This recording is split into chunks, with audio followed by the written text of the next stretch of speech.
नाली में ससुराल। वाह जीजी, क्या मकान है आपका, कितना सुंदर है। अरे तेरे जीजाजी ने बड़े अरमानों के साथ बनवाया था ये मकान। अब वो तो रहे नहीं, हम तीनों हैं बस इस मकान में। कितने बड़े बड़े कमरे हैं इस घर के, बाहर निकलते ही सब कुछ पास में है। बाजार हो, स्कूल हो, सब्जी वाले हो, जीजा जी ने सब कुछ सोच समझ कर लिया था। हाँ, वो बड़े समझदार थे। मौसी जी ये लीजिए चाय, बैठिए ना। हाँ बेटा लाओ। मौसी जी, हमारा ये घर बहुत बड़ा और आलीशान है, और तो और सारी सुविधा भी है इस घर में। हाँ तो फिर आप लोग इसे बेचना क्यों चाहते हो? सच कहूँ तो मेरा तो बिल्कुल मन नहीं है इसे बेचने का मौसी जी। मैं तो यहाँ से कहीं नहीं जाना चाहती हूँ। लेकिन क्या करें मौसी जी, मेरा ऑफिस यहाँ से काफ़ी दूर पड़ता है, इसीलिए मुझे आने जाने में काफ़ी तकलीफ होती है। हाँ, मैं तो इसे कभी ना बेचूं। इतना बड़ा आलीशान घर आजकल मिलता कहाँ है जहाँ सब कुछ सुविधा हो। लेकिन क्या करें, अब इसका ऑफिस भी तो ज़रूरी है। हाँ आपकी बात तो सही है। वैसे राज का ऑफिस तो यहाँ से काफ़ी नज़दीक पड़ेगा। तभी तो मैं तुझसे कह रही हूँ कि ये घर तेरे परिवार के लिए काफ़ी सही रहेगा। हर बात की सुविधा है यहाँ, और तू तो मेरी बहन है, मैं तुझसे ज़्यादा पैसे भी नहीं लूँगी। जितना भाव होगा इस मकान का उससे 10-20 लाख कम ही देना तू। जी जी, आप कितनी अच्छी है, कितना सोचती है मेरे बारे में। अपना नुकसान करवा कर भी आप मेरा फ़ायदा करवा रही हैं। अरे अब बड़ी बहन का फर्ज तो होता ही है ना छोटी बहन का ध्यान रखे। तेरे लिए मैं इतना नहीं कर सकती क्या पगली? ठीक है दीदी, तो मैं घर पर बात कर लेती हूँ इस घर को खरीदने के बारे में, फिर आपको बताती हूँ। जी मौसी जी, बस आप थोड़ा जल्दी करिएगा, कहीं ऐसा ना हो कि कोई और ग्राहक आ जाए इस घर को खरीदने के लिए। अरे नहीं नहीं, मैं आज ही सबसे घर में बात कर लेती हूँ। सुजाता को शीला का घर सच में काफ़ी पसंद आया था। वो जिस घर में अभी रह रहे थे उसमें कमरे भी इतने नहीं थे और घर पुराना भी हो गया था। इसलिए सुजाता को अब उसकी बहन ने अपना घर दिखाया तो उसका दिल उस घर पर आ गया। तुम्हारी बहन सच में 10-20 लाख कम लेगी हमसे?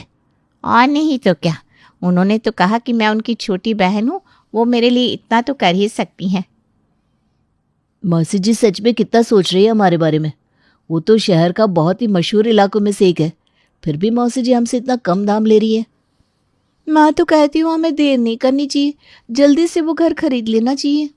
हाँ, कहीं ऐसा ना हो कि और कोई हमसे पहले ही उस घर को खरीद ले और हम वैसे के वैसे रह जाए। फिर तो शुभ काम में देरी किस बात की, हम कल ही चलकर सौदा कर लेते हैं नवीन से। सुजाता की बात उसके परिवार को काफ़ी अच्छी लगी थी। उन्होंने बिना देरी किए अगले ही दिन नवीन से घर के कागजात बनवाने को कह दिया और कुछ ही दिनों में वो लोग वहां रहने भी आ गए। मौसी जी, आज से ये घर आपका हुआ, आप इस घर के मालिक हैं। मैं चलता हूँ, आपको नया घर मुबारक हो। ठीक है बेटा, जीजी को मेरा प्रणाम कहना। कितनी अच्छी खुशबू है इस घर में, ऐसा लग रहा है किसी ने इत्र छिड़क दिया हो। हाँ पापा, सच में इस घर में आने का फैसला हमारा बिल्कुल सही था। हाँ, अभी घर को सजाना भी बाकी है, लेकिन अभी तो सब लोग बहुत थक गए हैं, इसलिए अभी सो जाते हैं, कल सब कुछ अच्छे से करेंगे। बिल्कुल, अभी तो ये घर हमारा हो गया, अब किस बात की चिंता भाई। चलो तो अभी सब लोग आराम कर लो, कल से बहुत सारा काम भी बाकी है। पूरा परिवार नए घर में शिफ्टिंग के बाद काफी थक गया था, इसलिए जल्दी जाकर सो जाता है। लेकिन आधी रात को सबको कहीं से नाले की बदबू आने लगती है, जिससे चारों लोग अपने कमरे से बाहर आ जाते हैं। अरे ये बदबू कहाँ से आ रही है? पता नहीं माँ, कहीं किसी ने हमारे घर के बाहर कचरा तो नहीं फेंक दिया, मैं जाकर देखता हूँ। हाँ देख जरा। राज बाहर देखने जाता है, लेकिन बाहर ना तो कचरा था, ना ही कचरे का कोई नामो निशान था। वो देखकर फिर से घर के अंदर चला आता है। नहीं माँ, बाहर तो कुछ भी नहीं है। तूने अच्छे से देखा ना? हाँ, मैंने चारों तरफ अच्छे से देखा, वहां कुछ भी नहीं है। कुछ देर पहले तो यहाँ इत्र जैसी खुशबू आ रही थी, फिर अचानक से यहाँ नाले की बदबू कहाँ से आने लगी? पता नहीं, एक तो आधी रात हो रही है, किससे पूछने जाएंगे। ठीक है, आज की रात ऐसे ही काट लेते हैं, कल सुबह मैं प्लम्बर को बुलवा लेता हूँ, कहीं कोई गटर तो लीक नहीं हो गया। हाँ, यही सही रहेगा। चलो अब सब लोग नाक बंद करके सो जाओ, और क्या। सब लोग जैसे तैसे करके पूरी रात निकालते हैं, लेकिन सुबह तक भी नाले की बदबू जाने का नाम ही नहीं ले रही थी। अरे नाली की बदबू तो अभी भी आ रही है। तूने प्लम्बर को फोन किया? बस कर रहा हूँ माँ। अरे जल्दी से फोन लगा, अब तो ये नाले की बदबू सहन नहीं हो रही हमसे। राज प्लम्बर को फोन करता है और प्लम्बर थोड़ी देर बाद उस घर में आता है। नहीं, आपके घर के सारे गटर तो सही से काम कर रहा। अरे फिर ये बदबू कहाँ से आ रही है? पता नहीं ऐसा क्यों हो रहा। एक काम क्यों नहीं करते आप, अपने पड़ोसियों से पूछ लीजिए, कहीं उनके साथ भी तो ऐसा नहीं हो रहा। हाँ ये सही कह रहा है राज, अगर घर में कुछ दिक्कत नहीं है तो कुछ तो ऐसा है जो हमें समझ में नहीं आ रहा। मैं एक काम करती हूँ, पास वाली नीलम बहन को आवाज देती हूँ। बुला लो उन्हें घर।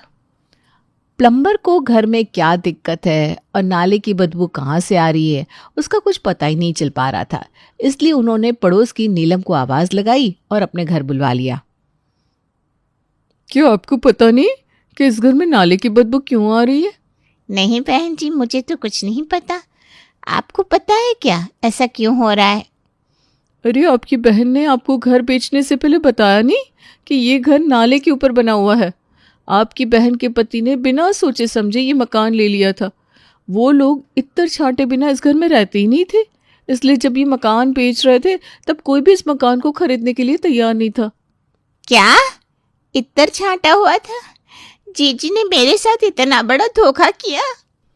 लगता है आपकी बहन ने आपको अंधेरे में रखा है, इसीलिए तो ये मकान आपको आधे दाम पर दे दिया, क्योंकि इसे तो कोई लेने को ही तैयार नहीं था। हे भगवान, शीला हमारे साथ ऐसा कैसे कर सकती है?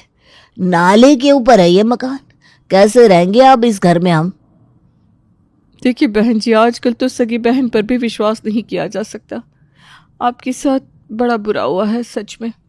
मैं तो कहती हूँ ये घर छोड़ दीजिए, क्योंकि अब खरीदने वाला तो कोई नहीं है इसे। चलिए मैं चलती हूँ, ये नाले की बदबू से ना मेरी नाक चल रही है। हमने अपना वो घर बेचकर उसके सारे पैसे इस घर को खरीदने में लगा दिए। अब तो हमारे पास कोई सेविंग्स भी नहीं है। अब हम कहाँ जाएंगे यहाँ से? मौसी जी ने हमारे साथ ये बहुत बुरा किया। उन्होंने माँ जी के भोलेपन का फायदा उठाया। मुझे जीजी से ये उम्मीद नहीं थी। मैं तो उन्हें अपनी माँ की तरह मानती थी, लेकिन उन्होंने तो मुझसे सौतेलो जैसा व्यवहार किया। सुजाता, हमें इसी वक्त शीला के घर जाना चाहिए और उससे बात करनी चाहिए। आप सही कह रहे हैं, हम इसी वक्त उनके पास चलते हैं। चलिए सब। नाले के ऊपर के घर की सच्चाई को जानकर सब लोग काफी सदमे में आ गए थे, लेकिन शीला का परिवार तो वहां खुशियां मना रहा था कि उन्होंने वो नाले वाला ससुराल छोड़ दिया है। वाह माँ, आपने क्या सौदा किया है उस घर का। मौसी जी को वो घर पकड़ा दिया, नहीं तो आज तक हम उसी घर में अटके रहते। अरे तुम्हारे पापा बिना सोचे समझे उस घर को मेरा ससुराल बना दिया था, और नहीं तो क्या, अब तो जान छूटी उस नाले वाले ससुराल से हमारी। वाह दीदी, खुद की जान छुड़वा कर हमें नाले वाला ससुराल दे दिया, और यहाँ खुद हमारे पैसे से नया घर लेकर बैठी हैं। अरे तुम सब यहाँ क्या कर रहे हो? अब जिस नाले वाले ससुराल को हमारे सर पे छोड़ आई है ना, हम सब उसी धोखे का जवाब मांगने आए हैं आपसे। आप अपनी बहन के साथ ऐसा कैसे कर सकती हैं जीजी? अरे उस नाले वाले घर में रहने के बाद कोई कुछ भी कर सकता है। हम लोग पागल हो गए थे उस नाले की बदबू से, और उस घर को खरीदने को कोई तैयार नहीं था। मेरे पास और कोई रास्ता नहीं था, इसलिए मैंने तुझे बहला फुसला कर वो घर बेच दिया।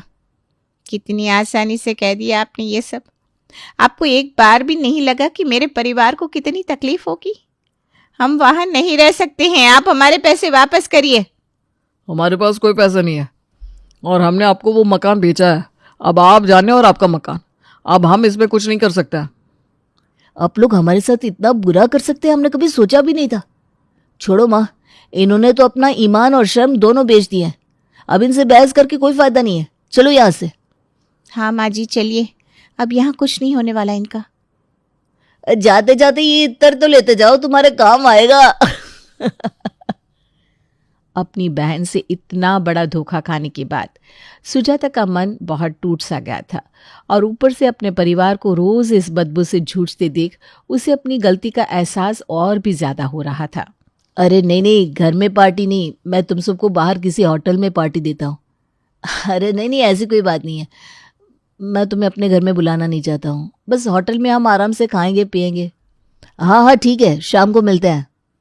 मैं जानती हूँ बेटा कि तेरे दोस्तों को तू यहाँ क्यों नहीं बुलाना चाहता। यहाँ आकर वो लोग नाले की बदबू को सूंघेंगे तो तेरा ही मजाक बनेगा। कोई बात नहीं माँ, तुम दुखी मत हो, सब ठीक हो जाएगा। मैं आज से ज़्यादा मेहनत करूँगा और फिर हम एक नया मकान ले लेंगे। तब तक हम सब साथ मिलकर इस मुश्किल का सामना करेंगे। अगर मैं जीजी की बातों में ना आती तो ये सब नहीं होता। तुम सबको इतना सहन नहीं करना पड़ता। माँ जी, दुखी तो मौसी जी को होना चाहिए, आपको नहीं। आपकी कोई गलती नहीं। भला अपनी बहन पर कौन भरोसा नहीं करता। फिर भी मेरी वजह से। अरे कुछ नहीं हुआ तुम्हारी वजह से, खुद को दोष मत दो सुजाता। और देखो मैं कितने सारे खुशबूदार इत्र लाया हूँ।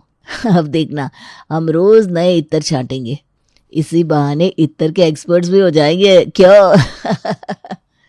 सुजाता का परिवार नाले की बदबू से परेशान था, लेकिन साथ मिलकर हर परेशानी का सामना कर रहा था। लेकिन उनकी मुश्किलें बारिश के आने से कुछ ज्यादा ही बढ़ गई थी। अरे नाले का पानी रसोई में आ गया है। मैंने कितना सारा बाहर निकाला लेकिन फिर भी नहीं निकल रहा। पूरी रसोई में पानी और बदबू हो गई है। आज तो रसोई भी नहीं बन सकती। कोई बात नहीं, आज फल खा लेंगे। चलो मिलकर सारा पानी बाहर निकालते हैं। पूरा परिवार नाले के पानी को बाहर निकालने में लगा हुआ था। नाले के पानी से ऋतिक के हाथों में कई सारे छाले भी पड़ गए थे, लेकिन सुजाता का परिवार साथ में हर मुश्किल को हंसते हुए पार निकाल रहा था। लेकिन 6 महीनों के बाद आज की सुबह एक नया सवेरा ले आई थी सुजाता के परिवार के लिए। माँ जी, आज कौन सा इत्र लगवाया है आपने घर में? नाले की बदबू तो बिल्कुल गायब हो गई। हाँ, पता नहीं तुम्हारे ससुर जी ने आज कौन सा नया इत्र छांटा है। मुझे तो पापा ने कहा था लाने को इत्र, लेकिन मैं भूल गया था। शायद वो खुद ही लेकर आए होंगे। क्या हुआ, क्या बातें चल रही हैं? आप ही की तारीफ हो रही है। मेरी? लेकिन मैंने कौन सा ओलंपिक जीत लिया है भाई? क्या हो गया ऐसा जो सब लोग मेरी तारीफ कर रहे हैं? अब बनिए मत पापा आप। इतना अच्छा इत्र छाटा है आपने कि नाले की बदबू बिल्कुल नहीं आ रही है। मैंने? लेकिन इत्र तो राज लाने वाला था, मैं तो लाया ही नहीं हूँ। तो फिर ये नाले की बदबू क्यों नहीं आ रही है? अजीब बात है, आज 6 महीनों में ये पहली बार हुआ है। अरे बधाई हो भाई साहब, मिठाई तो खिलाइए आप। आज तो मैं पार्टी लेकर रहूंगी आपसे। अरे नीलम बहन जी, किस बात की पार्टी? अरे आप ऐसे बनिए मत जैसे आपको कुछ पता ही नहीं है। आपके बगल में ही इतना बड़ा 5 स्टार होटल खुल गया है। नीचे से नाला भी साफ हो गया। आपके सामने नया गार्डन बनने वाला है। हमें सब पता चल गया है। आज ही होटल वाले आए थे नाले को साफ करने। क्या? नाला साफ हो गया इस घर के नीचे से? हाँ, आपको पता नहीं? इन होटल वालों ने जब ये ज़मीन ली थी तभी इस नाले को साफ करवाने का काम शुरू कर दिया था। अब तो आपके इस नाले वाले ससुराल की कीमत दुगनी नहीं चौगनी हो गई है। मुझे तो विश्वास ही नहीं हो रहा माँ, ये सब सच में हमारे साथ हो रहा है। जिस घर में हम नाले की बदबू की वजह से रह नहीं पा रहे थे, अब वो घर करोड़ों का हो गया। जिसके पास में 5 स्टार होटल हो और सामने हरा भरा गार्डन, वाह वाह वाह। बहन जी, भगवान के घर देर है अंधेर नहीं। आपको आपकी सच्चाई का फल मिल गया है और आपकी बहन को उनकी करनी का। क्या मतलब? अरे उन्होंने जिस इलाके में घर लिया था वहाँ पीछे की तरफ झोपड़पट्टी बन गई है, जहाँ लोग भर भर के कचरा फेंकते हैं। उन्होंने जैसा किया उन्हें वैसा ही मिला।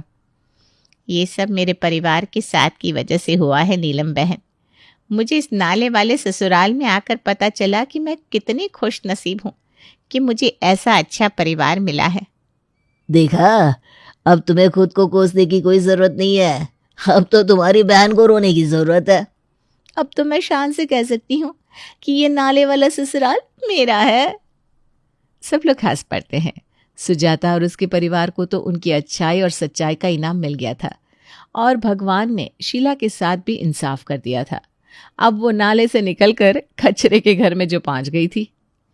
तो ये कचरे की बदबू ने तो नाक में दम कर दिया है माँ जी। नाले से निकलकर कचरे के ढेर में आ गए हम। समझ नहीं आ रहा है कि हम इंसान है या कीड़े। बदबू हमारा पीछा ही नहीं छोड़ रही। अगर आपने मौसी जी को वो नाले वाला घर ना बेचा होता तो आज हम करोड़ों के मालिक होते। अरे तो ये सब छोड़, अब जा पहले नया इत्र की बोतल ले आ, जा जल्दी।